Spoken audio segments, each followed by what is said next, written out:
బాగిని చూడ్డానికి అమ్మరింటికి వచ్చిన రామ్మూర్తి కావాలని ఏడుస్తున్నట్టుగా నాటకం ఆడుతూ నా కూతుర్ని ఎవరూ చూడాల్సిన అవసరం లేదు, నేనే ఇంటికి తీసుకువెళ్ళి నా కూతుర్ని చూసుకుంటాను అని చెప్పి అలా ఎమోషనల్గా మాట్లాడుతూ ఉంటాడు.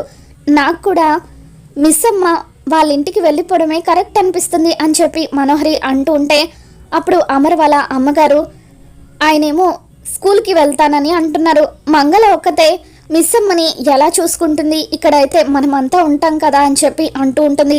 అవును, నాకు కూడా మిస్ అమ్మ ఇక్కడ ఉండడమే కరెక్ట్ అనిపిస్తుందని చెప్పి అమ్ము అంటూ ఉంటే మిస్ అమ్మ ఇక్కడ ఉండడానికి వీల్లేదు అని చెప్పి ఆనంద్ ఆకాష్ వాళ్ళు అంటూ ఉంటారు.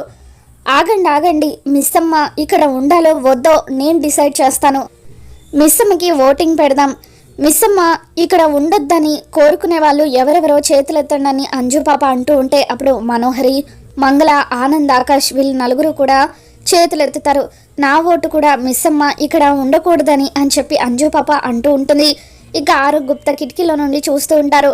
ఆరు బాగీనే గెలవాలని చెప్పి దండం పెట్టుకుంటూ ఉంటుంది. ఇప్పుడు మిస్ అమ్మ ఇక్కడ ఉండాలని కోరుకునే వాళ్ళు ఎవరు అని చెప్పి అంటూ ఉంటే అమర్ వాళ్ళ అమ్మ, నాన్న, రామ్మూర్తి, అమ్మో పాప చేతులెత్తుతారు. మీకు 4 ఓట్లు వచ్చాయి, మేమే గెలిచామని చెప్పి అంజు పాప అంటూ ఉంటే నా ఓటు కూడా మిస్ అమ్మ ఇక్కడ ఉండాలని అని చెప్పి రాతోడు అంటాడు. దాంతో ఇద్దరికి కూడా టై అవుతుంది. సార్, ఇప్పుడు మీ ఓటు మీదనే మిస్ అమ్మ ఇక్కడ ఉండాలా లేదా అనేది డిసైడ్ అవుతుంది సార్ అని చెప్పి రాతోడు అంటూ ఉంటే అప్పుడు అమర్ వైపు బాగి అలా బాధగా చూస్తూ ఉంటుంది.